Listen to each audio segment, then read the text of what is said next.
আল্লাহ নবী সাল্লাল্লাহু আলাইহি ওয়াসাল্লাম সাদ সালামীকে বলতে লাগে, ও বাবা সাদ রে, যাও চলে যাও চলে যাও, তুমি বাজারে চলে যাও, বাজারে চলে গিয়ে তুমি বিয়ের সরঞ্জাম কেনাকাটা করে নিয়ে আসো। আল্লাহ নবীর কথা অনুযায়ী আল্লাহ নবীর সাহাবী হযরত সাদ সালামী বাজারে চলে গেল। বাজারে চলে গিয়ে বিয়ের সরঞ্জাম কেনাকাটা করবে।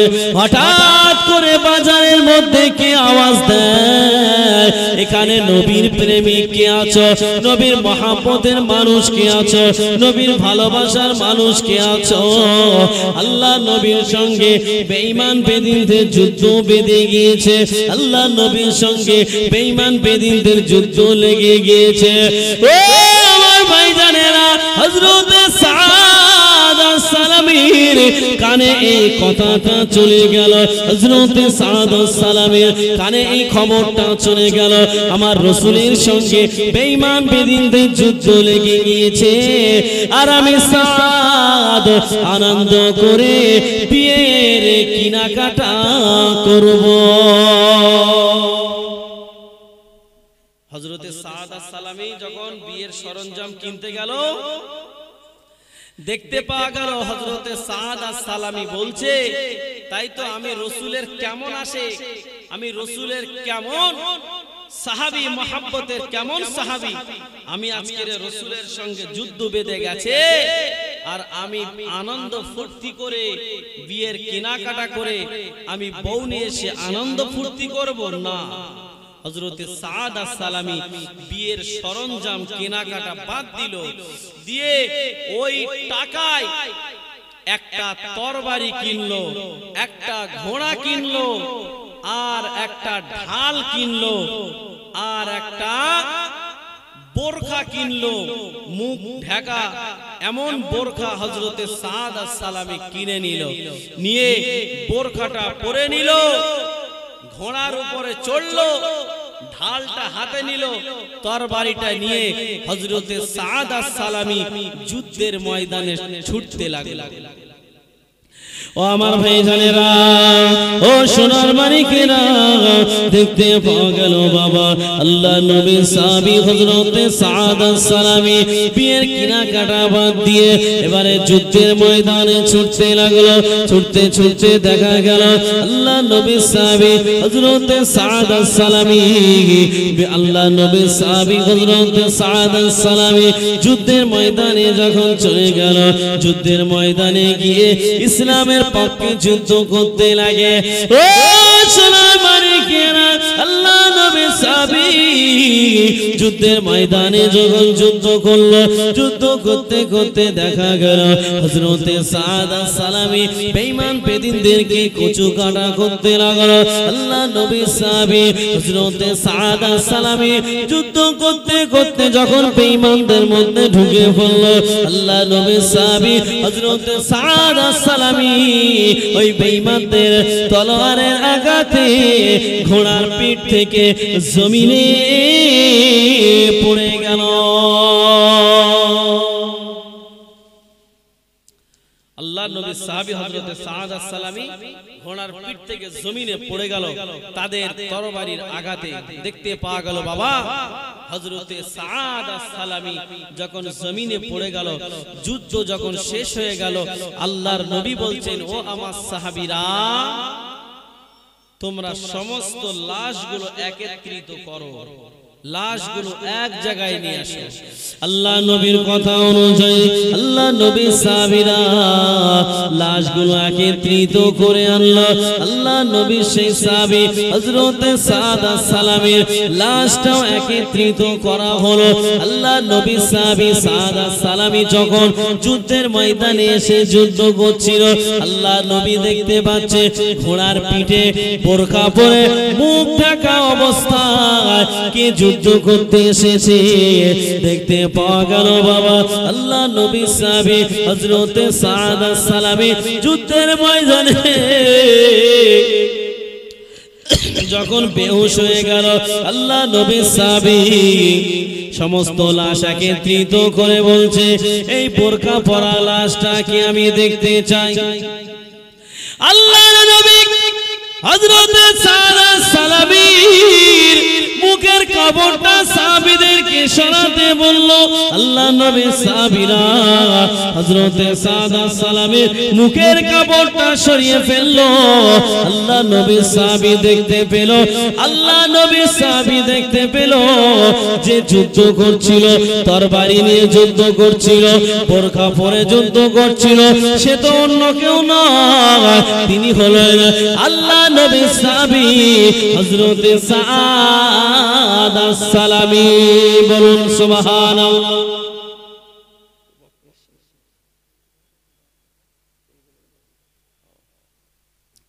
হযরত সাদ সালামী তিনি দেখতে পেল, আল্লাহ রাসূল দেখতে পেল হযরত সাদ সালামী ইসলামের পক্ষে যুদ্ধ করে তার শরীর দিয়ে রক্ত দাদ্দার দাদ্দার করে বেরিয়ে যাচ্ছে। আল্লাহর নবী বলছে, বাবা সাদ, তুমি এখানে কি করে আসলে? সাদ সালামীকে বলছে, তুমি এখানে কি করে আসলে? তোমাকে তো আমি তোমার বউ উঠিয়ে আনার জন্য কেনাকাটা করতে পাঠিয়েছিলাম। আল্লাহ রাসূলকে বলছে, ইয়া রাসূলুল্লাহ, ইয়া হাবিবাল্লাহ, আমি এখানে এসেছি, আমি বাজারে কেনাকাটা করতেই গিয়েছিলাম, কিন্তু যখন কেনাকাটা করব এমন তো সময় বাজারের মধ্যে আওয়াজ দিচ্ছে, কে এখানে নবীর প্রেমিক আছো, কে এখানে নবীর মহব্বতের মানুষ আছো? আল্লাহ রাসূলের সঙ্গে বেঈমান বেদিনদের যুদ্ধ লেগে গেছে। আল্লাহ নবীকে বলতে লাগে, ইয়া রাসূলুল্লাহ,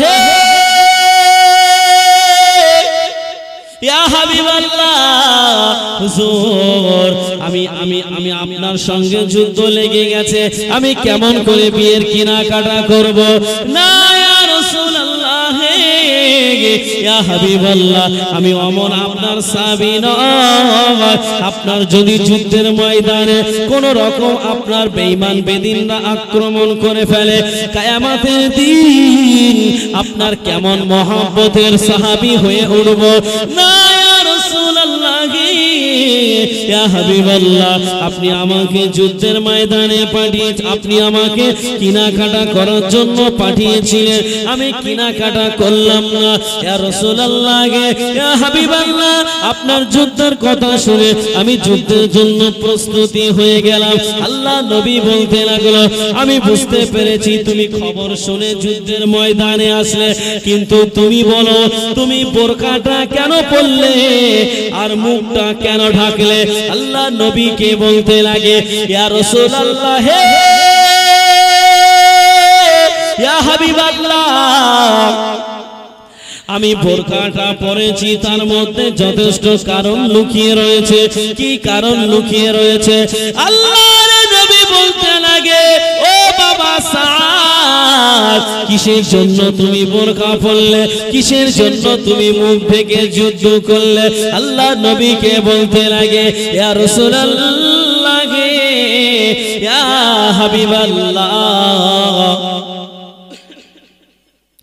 আপনি আমাকে যুদ্ধের ময়দানে পাঠিয়েছিলেন, আপনি আমাকে কেনাকাটা করার জন্য পাঠিয়েছিলেন, কিন্তু আমি যদি কেনাকাটা করতাম আপনার অসুবিধা হতো না, কিন্তু আমি বোরকা পরেছি। আমি জানি আমি যদি এখন বোরকা না পরে যুদ্ধের ময়দানে চলে যাই, আমি জানি আপনি আল্লাহ নবী আমাকে ফিরিয়ে দেবে, যুদ্ধের ময়দান থেকে আমাকে বার করে দেবে, আমাকে যুদ্ধ করতে দেবেন না। ওই না কথা মনে করে আমি বোরকাটা পরে নিলাম, আমি মুখটা ঢেকে নিয়ে ওই মহারানার টাকাটা আমি কিছু কেনাকাটা করে নিয়ে, আমি কিছু সরঞ্জাম করে নিয়ে, আমি ঘোড়া কড়াই করে, আমি তরবারি কিনে, একটা ঢাল কিনে আপনার জন্য বেঈমানদের সঙ্গে যুদ্ধ করতে চলে এসেছি। আল্লাহ নবীকে বলতে লাগে, ইয়া রাসূলুল্লাহ, ইয়া হাবিবাল্লাহ, হুজুর, আপনি আমার বেয়াদবি মাফ করুন। ইয়া রাসূলুল্লাহ, ইয়া হাবিবাল্লাহ, আমি হয়তো আর বেশিক্ষণ বাঁচব না, আমি আর দুনিয়ার জমিনে বেশিক্ষণ থাকবো না। ইয়া রাসূলুল্লাহ, ইয়া হাবিবাল্লাহ, আমি তো এখনই মারা যাব, আমি মারা যাওয়ার আগে আমি বিদায় করা দাবি আপনার কাছে করব, আপনি কি আমার ওই বিদায় দাবি মেনে নেবে? বলছে ইয়া রাসূলুল্লাহ, ইয়া হাবিবাল্লাহ, আমি আর হয়তো বাঁচব না বেশিক্ষণ, আমি মারা যাব, তো আমি আপনার কাছে কিছু দাবি রাখতে চাই, বিদায়ী দাবি, শেষ দাবি। আপনি কি আমার ওই দাবিটা মেনে নেবেন? আল্লাহর নবী যখন আল্লাহর নবীকে যখন এই কথা বলল, আল্লাহর নবী বলছে ঠিক আছে, আমি তোমার বিদায়ী দাবিটা আমি রাসূলুল্লাহ মেনে নিলাম। বলুন সুবহানাল্লাহ। ও আমার ভাইজানেরা, আল্লাহ নবী বলল, বাবা সাদ তুমি কি বলতে চাও বলো। আল্লাহ নবী কে বলতে লাগে, ইয়া রাসূলুল্লাহ, ইয়া হাবিবাল্লাহ, হুজুর আমি তো এখনই মারা যাব, আমার পজিশন ভালো নয়, আমার অবস্থা ভালো নয়। আল্লাহ নবী বলল, বাবা সাদ তুমি কি বলতে চাও বলো। আল্লাহ নবী কে বলে, ইয়া রাসূলুল্লাহ, ইয়া হাবিবাল্লাহ, আমি যখন মারা যাব, আমার মারা যাওয়ার পর আমার জানাজা নামাজটা আপনি পড়াবেন, আমার সঙ্গে এই কথাটা দেন।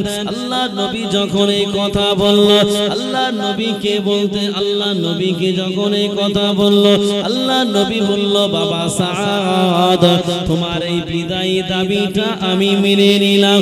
আল্লাহ নবীকে বলতে লাগে, ইয়া রাসূলুল্লাহ, ইয়া হাবিবাল্লাহ, আপনার কাছে আমি আরেকটা দাবি রাখছি। আল্লাহ নবী বলছে বলো। আল্লাহ নবীকে বলতে লাগে, ইয়া রাসূলুল্লাহ, ইয়া হাবিবাল্লাহ, আমি যখন মারা যাব, আমার মারা যাওয়ার পর আমার কবরের মধ্যে আপনার হাত মোবারক দিয়ে আপনি স্বয়ং আমার কবরের মধ্যে নেমে আমার লাশটা আপনি আমার কবরের মধ্যে দেবেন। আল্লাহর নবী বলল, ও বাবা সাদ রে, তোমার বিদায়ী দাবিটা আমি রাসূলুল্লাহ আমি মেনে নিলাম। আল্লাহ নবীকে বলল, ইয়া রাসূলুল্লাহ, ইয়া হাবিবাল্লাহ, আমি তো এখনই মারা যাব, আপনার সঙ্গে আর আমার থাকা হলো না। আল্লাহ নবীকে বলছে, কিয়ামতের দিন আপনার সঙ্গে আমার পরিচয় করিয়ে দেবে। আল্লাহ নবী বলল, বাবা সাদ তোমার সঙ্গে আমি রাসূলুল্লাহ আমি কথা দিলাম, কিয়ামতের দিনে আমি রাসূলুল্লাহ আমার প্রতিবেশী হিসাবে আমার পাশে আমি আমার আল্লাহকে বলে তোমার জান্নাতের মধ্যে ঘরের ব্যবস্থা করে দেব। বলুন সুবহানাল্লাহ। বলছে আমার প্রতিবেশী হিসাবে আমার কাছে তোমার রাখবো এবং আমার আল্লাহকে বলে তোমার জন্য স্পেশাল ঘরের ব্যবস্থা করে দেব।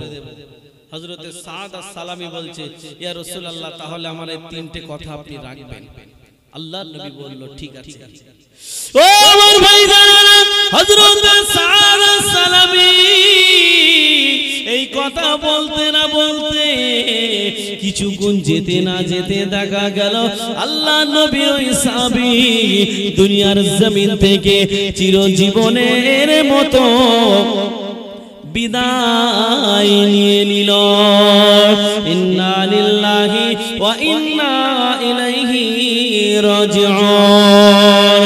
ও আমার ভাইজানেরা, আল্লাহ নবী সাহাবী ইন্তেকাল করলো, সাদ আস-সালামি দুনিয়া ছেড়ে চলে গেল। হুরে মদিনার সঙ্গে বিবাহ করা হলো না।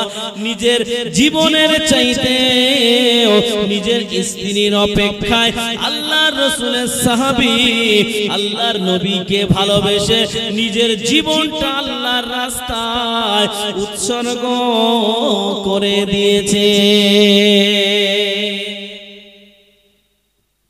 বিবাহ কি হলো? ইচ্ছে করলে করতে পারতো না? এই জোরে বলেন, ইচ্ছে করলে বিবাহটা করতে পারত, কিন্তু রসুলকে এতটা ভালোবেসেছে, দূর তোর বিয়ে, রাখ তোর বিয়ে, বিয়ে আগে নয়, আমার রসুল আমার আগে। ওই জন্য সাদ আস-সালামীকে আল্লাহ রসুল সাল্লাল্লাহু আলাইহি ওয়াসাল্লাম তিনি জানাজা নামাজ পড়ানোর জন্য বলল, আমি কথা দিলাম তোমার জানাজা পড়াবো, আমি কথা দিলাম তোমার কবরের মধ্যে আমি নিজে হাতে করে লাশ রেখে দেব, আমি কথা দিলাম কিয়ামতের ময়দানে আমি রাসূলুল্লাহ আমার সঙ্গে তোমার পরিচয় করে নেব। জোরে বলুন সুবহানাল্লাহ। ও আমার ভাইজানেরা, আল্লাহ নবী সাহাবী হযরতে সাদ আস-সালামী যখন ইন্তেকাল করলো, ও সোনার মালিকেরা, হযরতে সাদ আস-সালামীর জানাজা নামাজ পড়ানোর জন্য লাশটাকে কাফন পরানো হলো, জানাজার ময়দানে হাজির করা হলো।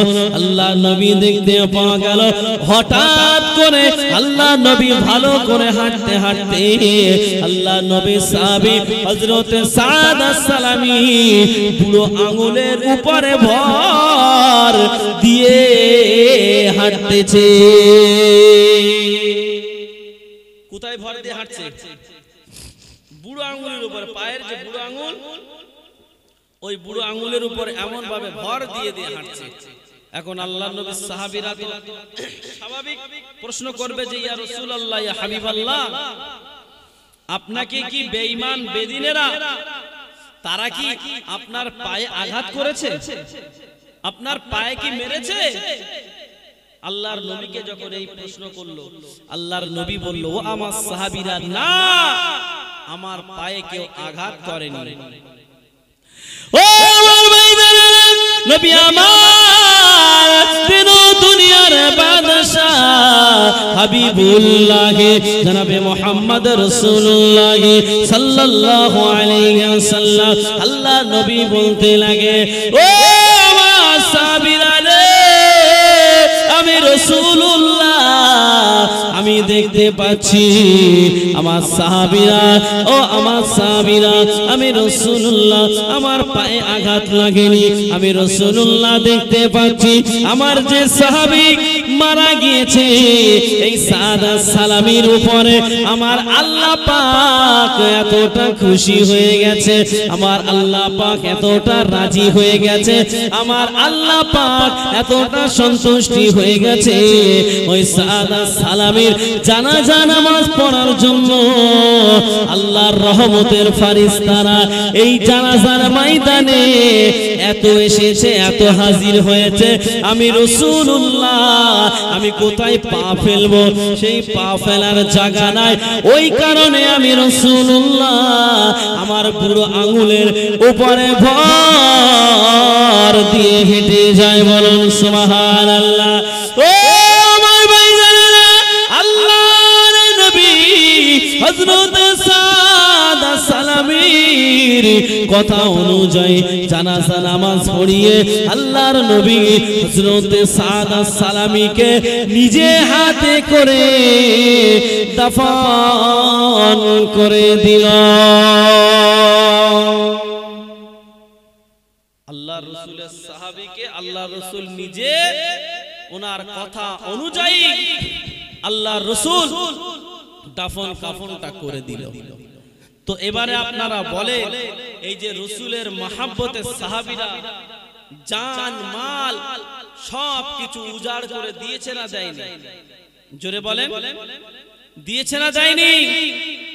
তো সেই জন্য আমি আপনাদেরকে বলবো, রাসূলের মহব্বত, রাসূলের ভালোবাসা আমাদের অন্তরের মধ্যে রাখতে হবে। শুধু নামে যদি বলি আমরা নবীর দেওয়ানা, দাড়ি আমরা রাখবো না, আমরা নবীর দেওয়ানা, নামাজ আমরা পড়বো না, আমরা নবীর দেওয়ানা, সুদ খাওয়া ছাড়বো না, আমরা নবীর দেওয়ানা, আল কাটা ছাড়বো না, আমরা নবীর দেওয়ানা, গুণের ফারাজ দেব না। এমন যদি নবীর দেওয়ানা হয় তাহলে কাজে আসবে বলে মনে হয়? মনে হয়? আল্লাহ রাসূলের সাহাবীরা তানারা দুনিয়ার জমিন থেকে জান্নাতের সার্টিফিকেট হাসিল করে নিয়ে গেছে। আর আমরা কি প্রেম, মসজিদে আজান দিচ্ছে মুয়াজ্জিন কি হাইয়া আলাস সালাহ,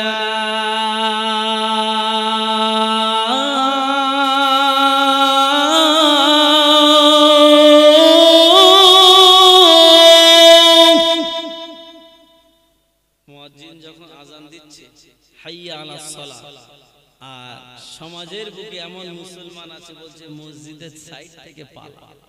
কেন? কি করতে হবে? নামাজ পড়তে হবে, নামাজের ভয়ে পালাচ্ছে। আল্লাহর নবী একদিন স্বপ্নের মাধ্যমে দেখছেন যে সাহাবী হযরতে আল্লাহর নবীর সাহাবী হযরতে উমর, আল্লাহ রাসূল দেখছে যে তিনি জান্নাতের মধ্যে ঘুরছে।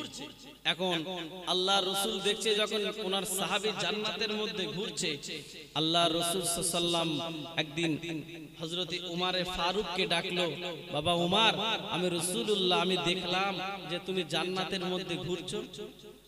তো আল্লাহ রাসূল সাল্লাল্লাহু আলাইহি ওয়াসাল্লামকে বলছেন, আপনি স্বপ্ন দেখেছেন মানে স্বপ্ন মিথ্যা নয়, সত্য। তো আমি যে জান্নাতের মধ্যে ঘুরছি এর প্রমাণ বলছে আমি রাসূলুল্লাহ, আমি স্বয়ং প্রমাণ দিচ্ছি। তো স্বয়ং রাসূলুল্লাহ প্রমাণ দেয়া মানে তার একটা সার্টিফিকেট হয়ে গেল। তো আল্লাহ রাসূলের সাহাবী হযরতে উমর বলছে, ইয়া রাসূলুল্লাহ, ইয়া হাবিবাল্লাহ, আমি যতক্ষণ জান্নাতি তাহলে কিন্তু আমি আর এক দিনের জন্য নামাজ পড়ব না। কি করব না? এই কথা বলে বলছে আমি যতক্ষণ জান্নাতি আমি আর এক দিনের জন্য নামাজ পড়ব না। আল্লাহ রাসূল বলছে, ঠিক আছে যাও, তোমার নামাজ পড়তে হবে না। কি করতে হবে না? যাও, তোমার নামাজ পড়তে হবে না। ও আমার ভাইজানেরা, ওয়াজটা একটু মন দিয়ে বোঝার চেষ্টা করুন।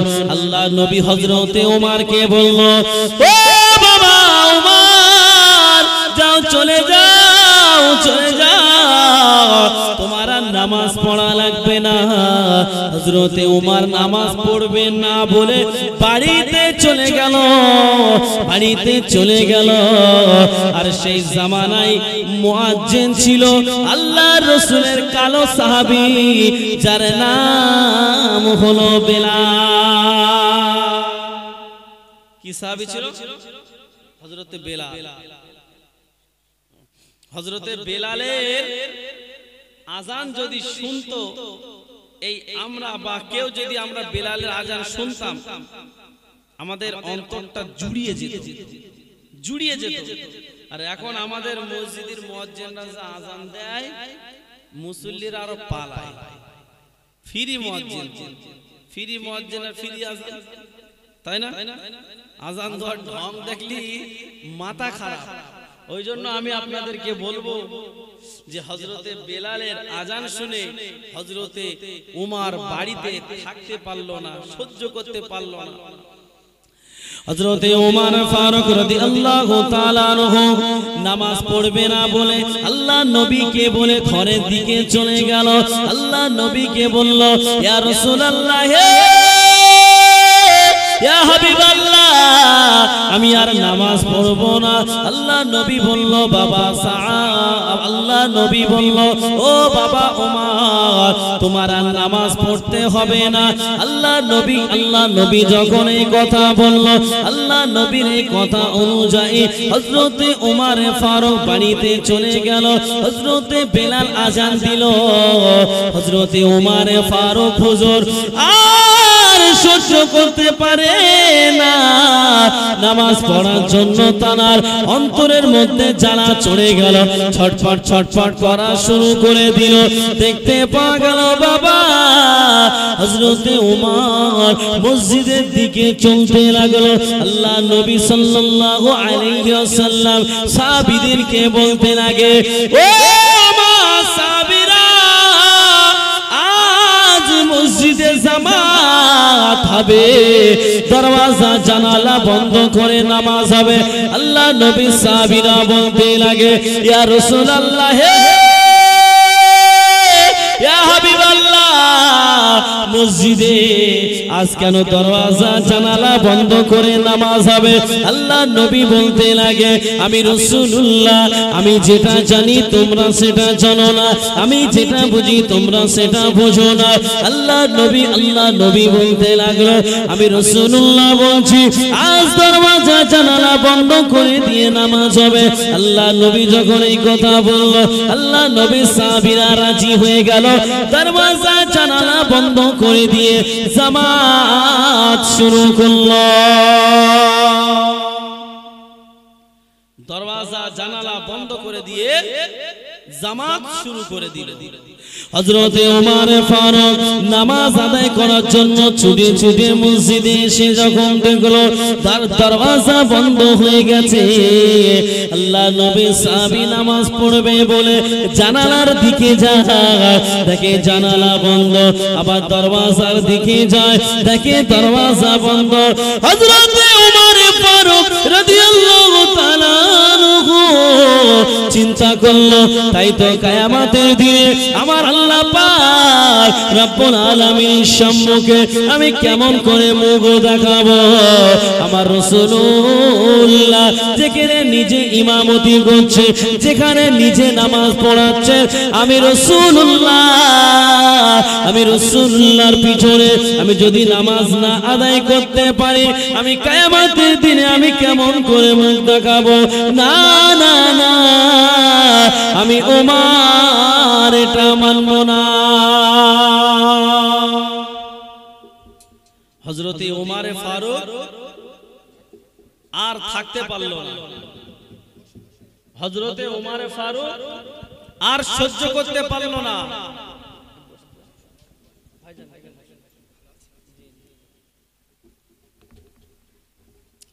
হযরতে ওমর ফারুক হুজুর আর সহ্য করতে পারল না। দেখেন জান্নাতের সার্টিফিকেট রাসূল দিয়েছে না দেয়নি?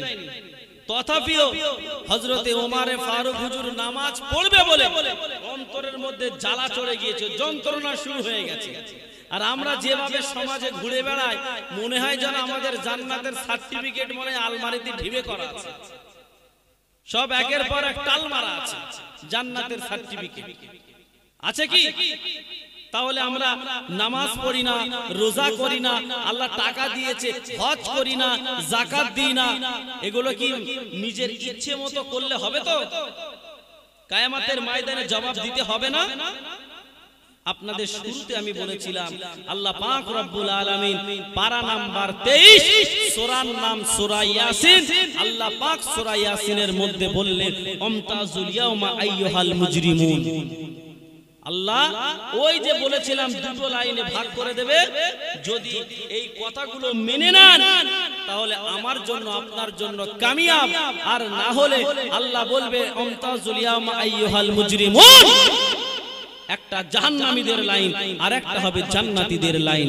যাই হোক, আমার ভাইজান চলে এসেছেন, আমি আর লম্বা চওড়া করছি না। ভাইজানের সঙ্গে অনেকদিন পরে দেখা, সেই ঘুটিয়ারি শরীফে ভাইজানের সঙ্গে একসঙ্গে প্রোগ্রাম করেছিলাম, আরে আজকের আবার দেখা হলো।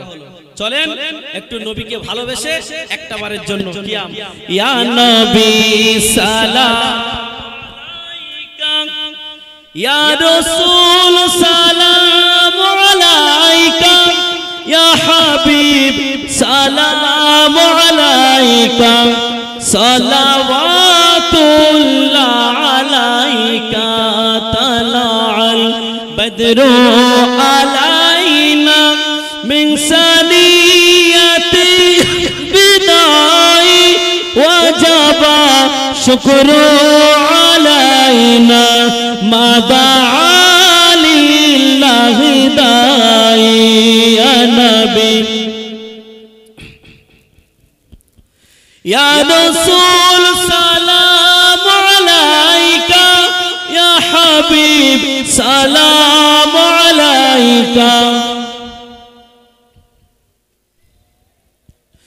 নবীজির আব্বা আব্দুল্লাহ, নবীজির আম্মা আমিনা, নবীজির দুধমা হালিমা, নবীজির রওজা মদিনা। ইয়া নবী সালাম আলাইকা ইয়া রাসূল সালাম আলাইকা ইয়া হাবিব সালাম আলাইকা তায়েফের দুষ্ট ছেলেরা আমার নবীকে পাগল বলিয়া মারিল পাথর ছুড়িয়া উঠিল আরশ কাঁপিয়া ইয়া নবী সালাম আলাইকা ইয়া রাসূল সালাম আলাইকা ইয়া হাবিব সালাম আলাইকা নবীজি বিদায় হয়ে যায় কাবা ঘর ফিরে ফিরে চাই দেখা কি হবে কবু আর এই আশা মনে থেকে যায় নবী সালাম আলাইকা ইয়া রাসূল সালাম আলাইকা ইয়া হাবিব সালাম আলাইকা সালাওয়াতুল্লাহ আলাইকা। সকলে আগে আগে এসে বসেন, ওখানে বসেন, মাহফিলের একটা